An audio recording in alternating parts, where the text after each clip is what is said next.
జిల్లా వ్యాప్తంగా మూతపడిన గ్రంథాలయాలను తిరిగి పునఃప్రారంభిస్తామని గ్రంథాలయ చైర్పర్సన్ మేకపాటి శాంతికుమారి తెలిపారు. జిల్లాలోని అన్ని గ్రంథాలయాలను సందర్శనలో భాగంగా నెల్లూరు జిల్లా కొడవలూరులోని గ్రంథాలయాన్ని ఆమె సందర్శించారు. గ్రంథాలయంలో జరుగుతున్న సమ్మర్ క్యాంపు కార్యక్రమాల గురించి అడిగి తెలుసుకున్నారు. పలు రికార్డులు పరిశీలించారు. గ్రంథాలయ సిబ్బందికి పలు సూచనలు చేశారు. అనంతరం మేకపాటి శాంతికుమారి యంత్రి న్యూస్తో మాట్లాడుతూ గ్రంథాలయ అభివృద్ధిలో గ్రామస్తులు, నాయకులు పాల్గొనే విధంగా మాట్లాడడం జరిగిందన్నారు. జిల్లాలో సిబ్బంది కొరత వలన పలు గ్రంథాలయాలు మూతపడి ఉన్నాయన్నారు. వాటన్నింటినీ తప్పనిసరిగా పునఃప్రారంభిస్తామని మేకపాటి శాంతికుమారి తెలిపారు.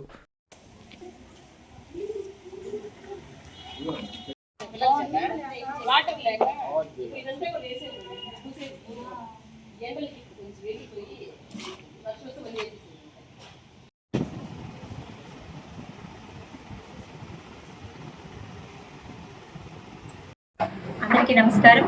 శాంతికుమారి, ఉమ్మడి నెల్లూరు జిల్లా గ్రంథాలయ సంస్థ చైర్పర్సన్. ఈరోజు కోవూరు నియోజకవర్గంలోని కొడవలూరు గ్రేడ్ 3 గ్రంథాలయాన్ని సందర్శించడం జరిగింది. గ్రంథాలయాలు సందర్శించడానికి ప్రధాన కారణం 3 ముఖ్యమైన విషయాల మీద దృష్టి పెట్టాం.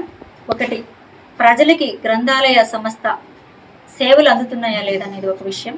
రెండోది, మౌలిక సదుపాయాలు ఎలా ఉన్నాయి అనేది పరిశీలించటం.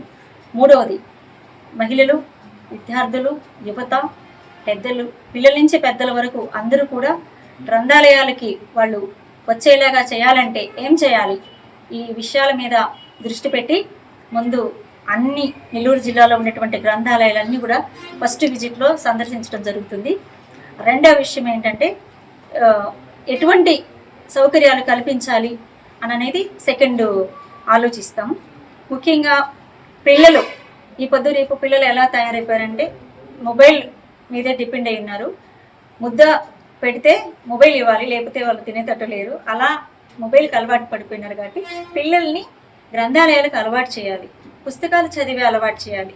చిన్నపిల్లలు పుస్తకం చదవటం అలవాటు పడితే అదే అలవాటుతో ఆ పిల్లవాడు రేపు మంచి పౌరుడిగా ఎదిగే అవకాశం ఉంటుంది. ఇంకొకటి, యువత, విద్యార్థులు, వీళ్ళు బుక్స్ వాళ్ళు ఈ పొద్దున్న కాంపిటీషన్ వాళ్ళు ఎదుర్కోవాలంటే చాలా జ్ఞానం అవసరం.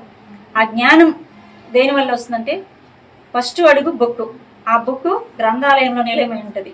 కాబట్టి గ్రంథాలయాలు ఉపయోగించుకోవాలంటే వాళ్ళకి బుక్స్ కావాలి. కాంపిటేటివ్ ఎగ్జామ్స్కి ప్రిపేర్ అవ్వడానికి కావాల్సినటువంటి బుక్స్ కావాలి.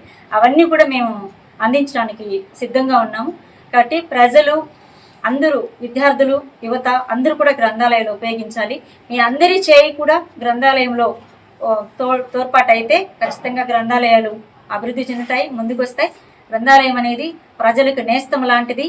విద్యార్థులకి ముఖ్యంగా చాలా అవసరం. ఇంకా సిబ్బంది కూడా ఇప్పుడు యాక్టివ్ అవుతున్నారు. అన్ని చోట్ల గ్రంథాలయాలు మంచిగా పెట్టుకుంటున్నారు, బుక్స్ కానీ అన్ని. ఇంకా కొత్త పుస్తకాలు అనేటివి మేము తప్పకుండా తీసుకొస్తాం గ్రంథాలయాలకి. కాబట్టి విద్యార్థులు ఇప్పుడున్న కాంపిటీషన్ ఎగ్జామ్స్కి మీరు ప్రిపేర్ అవ్వాలంటే ఖచ్చితంగా మీరు గ్రంథాలయాలు ఉపయోగించుకోవాలి. ఏ ఊరు గ్రంథాలయంలో ఆ ఊర్లో బుక్స్ నింపుతాం. ప్రతి ఒక్కరికి మంచి సౌకర్యం అనేది మేము ఏర్పాటు చేయాలనుకుంటున్నాం.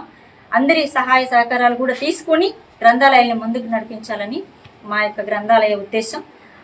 ఇంకొక విషయం, ఒకరి తర్వాత ఒకరు మీరు సపోర్ట్ చేసుకుంటూ చెప్పండి. ఖచ్చితంగా గ్రంథాలయాలు ఉపయోగించుకుందామని, మీకు కావాల్సిన సౌకర్యాలు అందించడం మా బాధ్యత. కాబట్టి ప్రజలు అందరూ కూడా గ్రంథాలయాలు ఉపయోగించాలని కోరుకుంటున్నాం. గ్రంథాలయాలు జ్ఞాన నిలయాలు.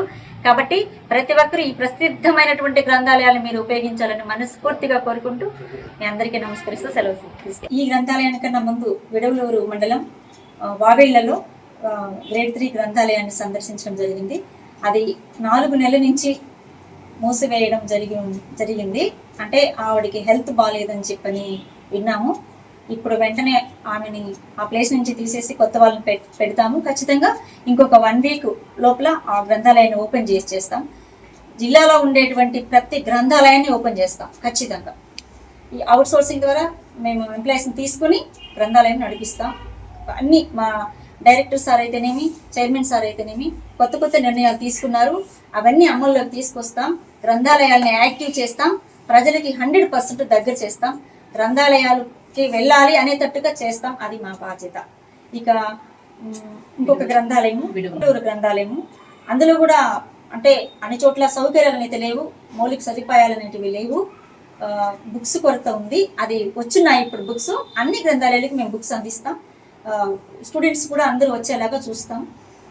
అన్ని చోట్ల అయితే సమస్యలు ఉన్నాయి, లేవని కాదు. కాకపోతే సమస్యల్ని 1 by 1 స్థానికులు, గ్రామస్తులు, రాజకీయ నాయకుల్ని అందరినీ ఉపయోగించుకొని మేము గ్రంథాలయాన్ని యాక్టివ్ చేసుకుని అందరి హెల్ప్తో గ్రంథాలయాన్ని ముందుకు నడిపిస్తాం. అన్ని సౌకర్యాలు ప్రతి చోట చాలా యాక్టివ్గా గ్రామ పెద్దలు అందరూ వచ్చి కలవటం జరుగుతుంది. గ్రంథాలయాలకు వాళ్ళు కూడా వాళ్ళ వంతు సహకారం అందిస్తామని కూడా మాట ఇచ్చారు. సో నాకు చాలా సంతోషంగా ఉంది ఈ విషయం. వాళ్ళే వచ్చి మా ఊర్లో ఈ గ్రంథాలయం బాగుండాలి, గ్రంథాలయానికి ఇలా చేయండి, మీ సహకారం కావాలి, మా సహకారం ఏముందో కూడా అందిస్తామంటున్నారు. కాబట్టి వాళ్ళందరికీ ధన్యవాదాలు తెలియజేసుకుంటున్నాను. వాళ్ళందరి సాయంతో ముందుకు నడుస్తాం గ్రంథాలయం. ప్రజలు కానీ పిల్లలు కానీ శిథిలావస్థలో ఉన్న బిల్డింగ్లు కూడా అవి కూడా మేము చైర్మన్ గారి దృష్టిలో పెట్టామండి. 20వ తేదీ మాకు మీటింగ్ కండక్ట్ చేస్తున్నారు. ఆ మీటింగ్ లో ఖచ్చితంగా అన్ని గ్రంథాలయాల సమస్యలన్నీ కూడా మేము తీసుకెళ్లి అక్కడ చెప్పి ఎలాంటి నిర్ణయాలు తీసుకోవాలో ఆ నిర్ణయాలు వాళ్ళు తీసుకుంటారు. మేము ఖచ్చితంగా వాటిని అమలు. నారాయణ హాస్పిటల్స్ ఆన్ వీల్స్ మీ ఇంటి వద్దే తక్షణ వైద్య సేవలు మరియు నిపుణుల చికిత్స. మా సేవలు specialist consultations, general medicine, general surgery, orthopaedics, dental, ophthalmology వంటి విభాగాల నిపుణుల వైద్య సలహాలు, ఎక్స్రే, ఈసీజీ, లాబొరేటరీ పరీక్షలు, రక్త పరీక్షలు, షుగర్, కొలెస్ట్రాల్, కిడ్నీ మరియు లివర్ ఫంక్షన్ టెస్టులు, కంటి చూపు పరీక్షలు, పంటి ఆరోగ్య పరీక్షలు, preventive health checks, diabetes, BP, గుండె, కిడ్నీ, లివర్ వంటి సమస్యలను ముందుగా గుర్తించేందుకు పరీక్షలు, అత్యవసర చికిత్సా సహాయం, ఆక్సిజన్, అత్యవసర మందులు. మా ప్రత్యేకతలు 25 ఏళ్ల నమ్మకమైన వైద్య సేవలు, అన్ని వైద్య సౌకర్యాలతో కూడిన ఆధునిక మొబైల్ హాస్పిటల్. మీ ఆరోగ్యం మా బాధ్యత. నారాయణ హాస్పిటల్స్ ఎప్పుడూ మీకు అండగా.